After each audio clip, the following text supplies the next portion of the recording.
Hello everybody, welcome back to the channel. I am Mad Capper and this is another video on Raid Shadow Legends. Today we're going to talk about Ice Golem. Ice Golem is probably my least favorite dungeon, and the reason why is because the sets available in the dungeon are somewhat lackluster. However, as we do realize now, tournaments are going to be a continual thing, and they're on a constant rotation of which Ice Golem is a part of. Now, this added advantage now is that there is a rare champion that is available as part of the fusion. Now, I needed that champion, so I needed to get this done. My usual Ice Golem team was about 4 minutes. 4 minutes, sometimes 5 minutes long. It was reliable and sturdy, but honestly, at 5 minutes is painful. So what I was able to do today is put a new comp. Now, before I continue, full props to Verdi Gaming. I'm going to link in the description down below. He's a Twitch streamer and YouTube content creator who did a guide on Sethallia. Aside from the fact that he is a stand-up dude, an amazing content creator, a person I call at least an online friend, an internet friend. We obviously don't know each other, but someone I consider a very strong influence in this game. He also helped me out specifically with his YouTube video when I saw him using Sethallia in his comp. So I decided to build a new comp around Sethallia and what her kit brings to it. And what I came up with was an actual more of a damage dealing comp. And I used both Royal Guards. If you saw my 20-second Spider 20 comp, these are the two stars of that show. They're back again. Madame Serris, she is in here for her defense down and attack down, and Arbiter for the res and for the heals and for the turn meter boost, and of course Sethallia, who's got turn meter boost and heals and a block debuffs and a cleanse and a purge, which also comes into play here. So let's just get them started. We'll show you the run here. 149 is my fastest. Typically it's around 220. So the only thing that drives me nuts is Madame Serris is still not completely fixed. If she does not go first, she does not use her A3. She uses her A2. I don't know why. Also, if the enemy has debuffs on them already, or if they have buffs on them already, she uses her A2. I don't understand it. I don't know why, but I don't care. Here's where it's important. Now I have two people. Serris can actually wipe out the reflect damage that these Hellhounds, I think it is, Hell Beast, Stitched Beast, whatever those sons of bitches are. And if it happened on turn meter, she doesn't get them down. Like here, he's going to put the reflect damage. That's actually something that can, as you can see, kill my Royal Guard. But to save the whole group, Sethallia is actually able to purge that. So in this particular case, she went a little bit after my Royal Guard. So it was a little unlucky, but that's why I have Arbiter here to bring them back up. So now we're on the clan boss, and there you saw the first reason why Madame Serris is the best one to use in this particular comp. She does not do damage on her A3. That means she can place an attack down and a defense down on the boss without triggering any events. Now the AI assumes that because they might trigger the event, they don't actually ever attack.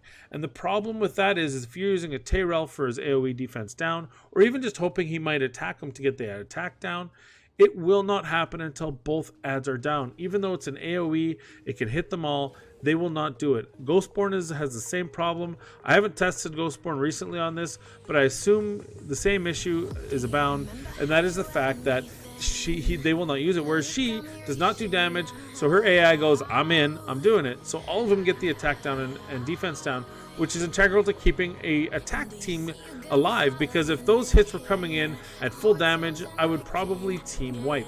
The other thing you saw is, like, whenever someone is low on health, in comes Sethallia. She can put that in. She can fully heal my Royal Guard. She can also put a block debuff on my Royal Guard so that he doesn't get that heal debuff on, and they continue to live. She seems pretty good at AI targeting. She will prioritize my Arbiter when my Arbiter is low, which is what I want. So far it seems like her eye is pretty well worked.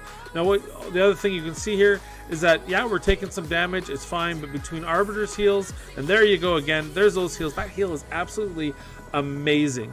And I think it's underappreciated. Now this is a little bit longer run, and it's only because my Royal Guard died on the first one, so it did mess around a little bit on the damage. But these guys are hitting pretty hard with their A1s on the ads, and they're getting them down pretty quickly. This one will obviously be in the 3-minute range. This is probably one of the longest runs I've had. The shortest run was, like I said, 1:49. And I'm also going to add a little clip at the end. I'm going to show you what happens when things go wrong. And I actually had a case where Madame Serris was resisted on her decrease attack down and decrease defense, and I wiped 3 of the team members, and the only ones left were Serris and Sethallia, and I'm going to show you that one because that was an absolutely amazing run.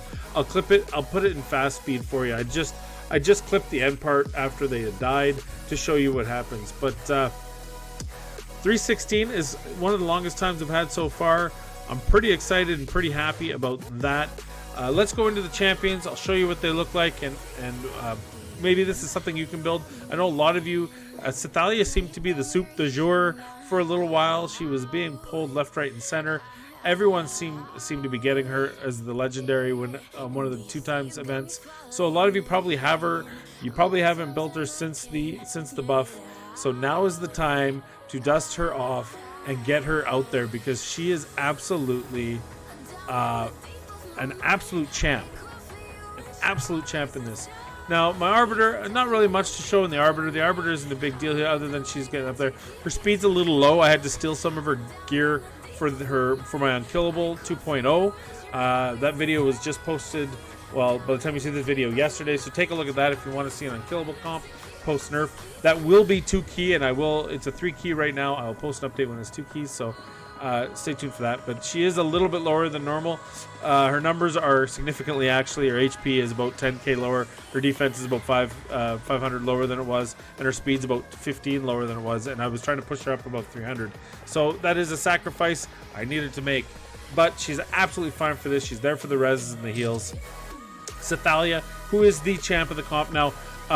I linked Verdi's in the description down below.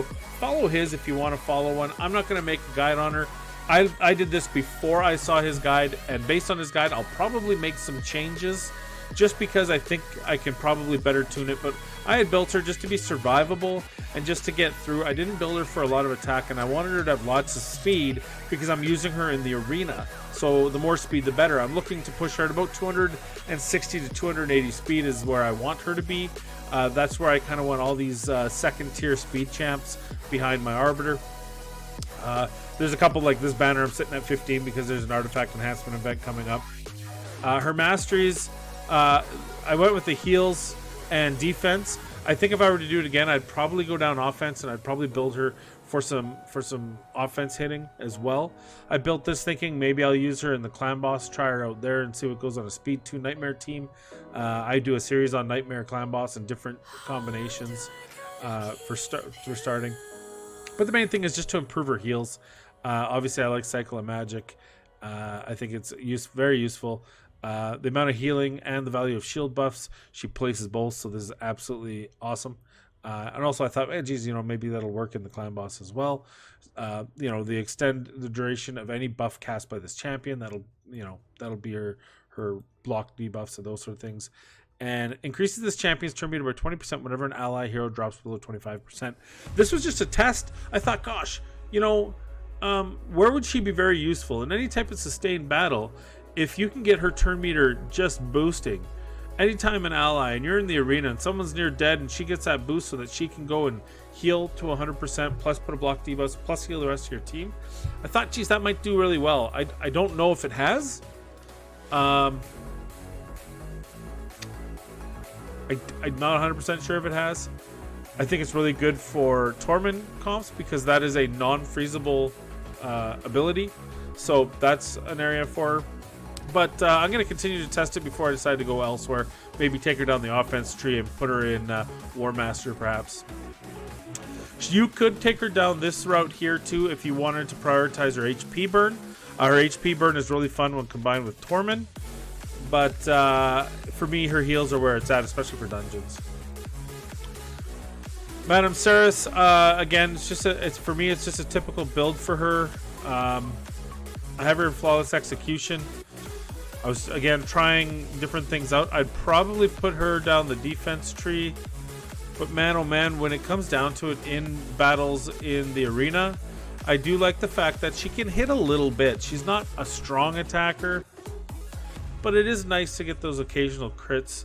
I will probably be changing her gear up as I speed tune her faster. Right now, she's sitting at 231 speed, so she's okay, but I need to get her to that 250, 260, I think, to really be viable. So I have her in crit rate gloves right now. I haven't really changed her since trying that out. Why not, right? And of course, the Royal Guards here, they're both hitting, 280 and 290. Pretty slow, to be honest with you, but I sacrificed their speed to get their crit damage a little bit higher for Spider, and it still works for this particular comp. I don't see any issue with it. So there you go. There's another option for the Ice Golem. Like I said, my fastest time is 149. It's usually in that 220 to 240. As you saw, it can creep up to 319 this last time. But honestly, for a lot of people that have 4 to 5 minute comps, this Sethallia has really brought out a new aspect in a new way. She heals better than Apothecary in most situations. She's got the extra kit of the turn meter boosting, which helps 100%. She's got the block debuffs, which helps, especially against the ads in the Ice Golem boss. So, what do you think? Do you think she's worthwhile? Do you think that she's that this is a viable Ice Golem comp? Is there any questions? Do you want to see something different? Please leave a comment down below. Let me know what you want to see. Please leave a like and subscribe. I'm doing videos. I'm trying to do a video almost every day again, just to get it out there. I do want to create videos that most people don't have out there, so I probably won't do a lot of champ reviews. I probably won't even do a lot of these reviews. I like to stick to things a little bit more detail oriented, or things that other people aren't putting out there. So if there's anything any subject or any topic you want to see covered, and I have the champions and the silver to make it happen, please let me know, and I will do my best to do it for you. Otherwise, I hope to see you again sometime. I'm going to leave you with a sped up view of my Sethallia Seer absolute love fest on the Ice Golem on what could have gone wrong. Excuse the quality. It was on my phone. I was playing it on my break at work today. And most importantly, don't eat yellow snow. Keep your stick on the ice. Be kind to one another. And I'm out.